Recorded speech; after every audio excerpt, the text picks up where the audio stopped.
یہ 20ویں صدی کے آغاز کے وقت، جسے ہم پورا کہتے ہیں مڈل ایسٹ،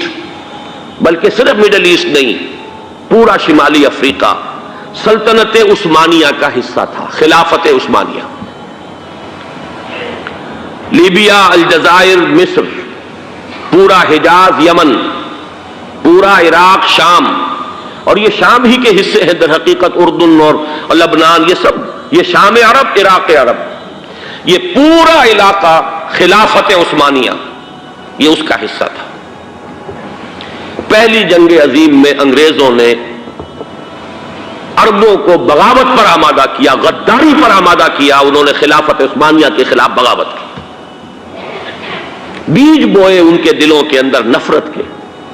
ابھارا انہیں، تم ترکوں کے غلام کیوں ہو،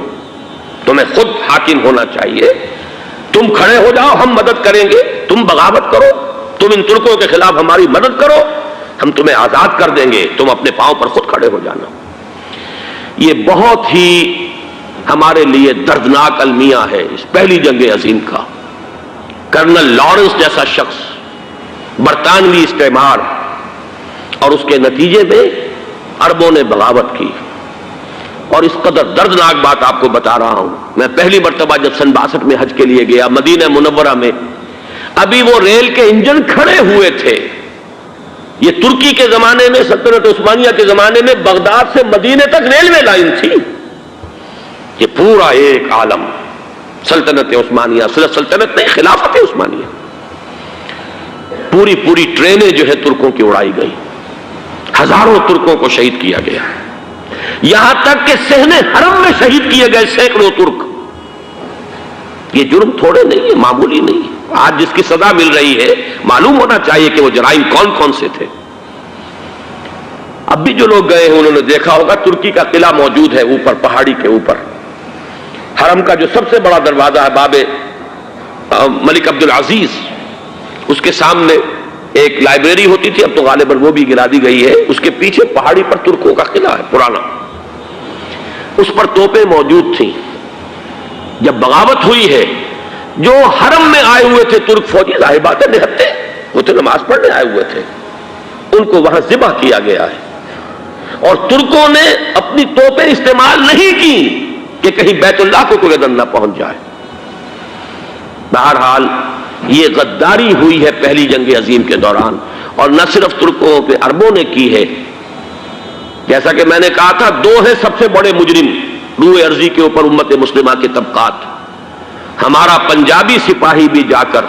انگریزوں کی مدد کر کے ایلن بی کو قبضہ جو لے کر دیا بغداد کا، اس میں ہمارے مسلمان پنجابی سپاہی بھی شامل تھے۔ یہ خون چکاں باب ہے ہماری تاریخ کا اس صدی کا۔ لیکن اس کے بعد سلطنت عثمانیہ کے ٹکڑے ہو گئے، چیتھڑے ہو گئے۔ ایک انگریز نے لکھا ہے یہ جملہ، زہر میں بجھا ہوا جملہ، کہ تاریخ میں یہ بات ثبت ہو جائے گی کہ ایک انگریز نے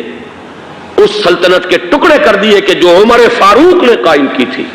رضی اللہ تعالیٰ عنہ۔ یہ پورا عالم، یہ تمام علاقہ کس نے فتح کیا تھا؟ یہ بات ہاتھ بدل گئے تھے، پھر ترک آ گئے، خلافت عثمانیوں کے پاس چلی گئی، لیکن یہ سلطنت تو حضرت عمر رضی اللہ تعالیٰ عنہ کے زمانے سے چلی آ رہی تھی۔ اس کو ایک انگریز کرنل نے، اور اس نے بغاوت میں آمادہ کر کے عربوں کو اور ترکوں کے پیٹھ میں چھرا گھپوا کر ان کے ذریعے سے اور ٹکڑے کر دیے۔ لیکن جب جنگ ختم ہوئی، اب انہوں نے کہا کہ اب ہمیں آزادی دیجیے، تو اب انہیں معلوم ہوا کہ غداروں کو دنیا میں کیا ملتا ہے۔ ٹکڑے کر دیے گئے۔ یہ حصہ عراق یہ انگریز کے پاس رہے گا، شام کا یہ علاقہ یہ فرانسیسیوں کے پاس رہے گا، مصر پر انگریزوں کا تسلط رہے گا، لیبیا اطالویوں کے پاس رہے گا۔ لے دے کر یہ جو علاقہ تھا حجاز، کیونکہ وہاں کچھ تھا ہی نہیں، بوادٍ غیر ذی زرع، یہ عربوں کے پاس چھوڑ دیا گیا۔ اس وقت جو بادشاہ ہیں شاہ حسین اردن کے، ان کے دادا سب سے بڑے غدار وہی تھے، لہذا ان کو اس علاقے کی بادشاہت دے دی گئی۔ اس کے بعد نجد سے ایک تحریک اٹھی ہے، وہ سعودی جو خاندان ہے وہ نجد سے اٹھا ہے۔ نجد میں اس وقت کچھ بھی نہیں تھا، وہ تو صرف ریت کے تودے تھے اور کچھ بھی نہیں، لہذا ادھر کسی استعماری قوت کو دیکھنے کی ضرورت ہی نہیں تھی۔ وہ تو بعد میں تیل برآمد ہوا، اس کی حیثیت ہو گئی، اور یہ امارات کا علاقہ جو ہے اس کی دنیا میں اب گویا کہ یوں سمجھیے کہ جو سب سے زیادہ اہم علاقے ہو سکتے ہیں روئے ارضی کے نقشے پر، ان میں سے ایک وہ ہو گیا، لیکن یہ اس وقت کی بات میں کر رہا ہوں، کوئی حیثیت نہیں تھی، لہذا اس کو چھوڑ دیا گیا۔ یہ ہے تاریخی پس منظر، یہ لکیریں جو کھینچی گئی ہیں، یہ ایک ملت اسلامیہ کو جو قومیتوں میں تقسیم کیا گیا، پھر نعرے لگوائے گئے المصر للمصریین الشام للشامیین۔ اب شامی ایک علیحدہ قوم ہو چکے ہیں، مصری ایک علیحدہ قوم ہو چکے ہیں، عراقی ایک علیحدہ قوم ہو چکے ہیں۔ یہ ساری تقسیمیں استعمار کی پیدا کرنا ہے، اس کا کوئی تعلق اسلام کے ساتھ نہیں۔ اب ضرورت تو اس بات کی تھی کہ استعمار کے پنجے جب یہاں سے کچھ ہٹے، دوسری جنگ عظیم کے بعد ایک دور آیا، امریکہ ابھرا ہے دنیا کی عالمی سطح پر سیاست میں، اس کے ہاں کچھ آزادی کے تصورات تھے، اس نے بھی سپورٹ کیا۔ برطانیہ کمزور ہو چکا تھا، وہ اتنے بڑے علاقے کو اب ہولڈ نہیں کر سکتا تھا۔ ہندوستان بھی آزاد ہوا، پھر یہ کہ اور دوسرے علاقوں سے بھی اس کو پسپائی اختیار کرنی پڑی۔ استعمار کے پنجے جس طرح بھی ہوئے، ان کے سینوں سے، عربوں کے سینوں سے جو ہے گویا کہ وہ ہٹے، لیکن امریکہ نے ایک اپنی بہت بڑی حکمت عملی جو اختیار کی، عالم عرب کے سینے میں اسرائیل کا خنجر پیوست کر دیا، تاکہ یہ کبھی آزاد نہ ہو جائیں، ہمارے انگوٹھے تلے رہے، ہماری پالیسی گورن کرے۔ یہ استعمار کا دوسری جنگ عظیم کے بعد، جہاں برطانوی استعمار، فرانسیسی استعمار رفتہ رفتہ یہ ہٹنے شروع ہوئے۔ صدر ناصر نے انگریزوں کو اٹھا کر پھینکا میڈیٹرینین میں اور دوسرے جگہوں سے، الجزائر نے آزادی حاصل کی فرانس سے، اطالویوں سے جو ہے لیبیا والوں نے آزادی حاصل کی، یہ ہو گیا، لیکن ایک خنجر پیوست کر دیا گیا اسرائیل کا سینہ عرب۔ اس صورتحال میں ظاہر بات ہے کہ ایک تو بڑی آئیڈیل پوزیشن تھی کہ پورا عالم اسلام متحد ہو، لیکن وہ تو بہت دور کا خواب معلوم ہوتا ہے۔ علامہ اقبال سے بڑا کوئی نقیب نہیں ہے ملت اسلامی کی وحدت کا۔ ایک ہو مسلم حرم کی پاسبانی کے لیے، نیل کے ساحل سے لے کر تابخا کے کاشغر، لیکن انہیں بھی اپنے لیکچرز میں کہنا پڑا کہ اس وقت جو صورتحال ہے، پورے عالم اسلام کی ایک وحدت بن جانا تو تقریباً ناممکن نظر آ رہا ہے۔ اگر کسی طرح ایک common wealth of Muslim nations وجود میں آ جائے تو بھی بڑی کامیابی ہوگی، لیکن اس سے بھی پہلے یہ تو زیادہ آسان تھا کہ عالم عرب ایک وحدت کی شکل اختیار کر لے۔ یہ تو ایک قوم ہے، اکثر و بیشتر ایک نسل یا زیادہ دو نسلیں کہہ دیجیے، شمالی افریقہ میں بربر نسل بھی ہے، باقی تو سب عرب ہے۔ یہ پورا عالم ایک نسل، ایک زبان،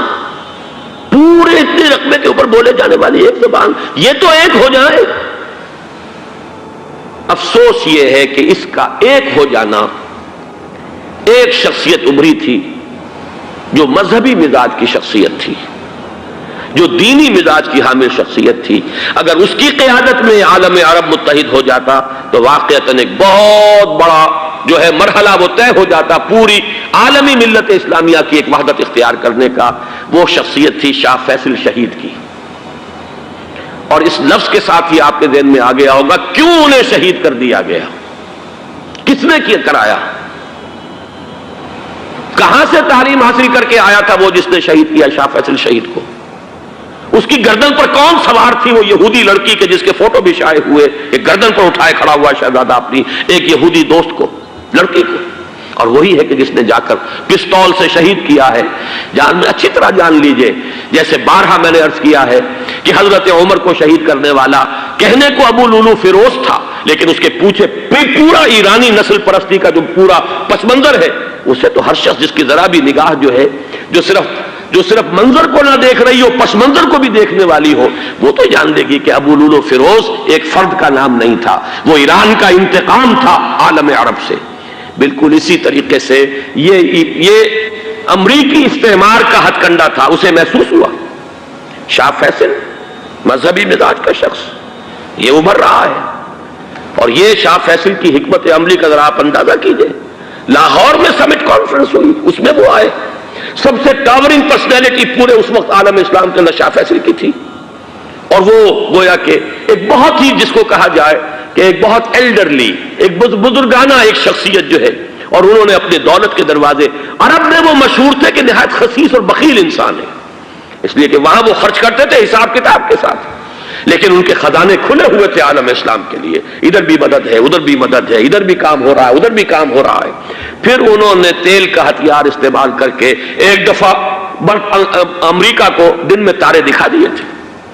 لہذا ان کا ہٹایا جانا سین سے یہ امریکی استعمار کے لیے لازم تھا۔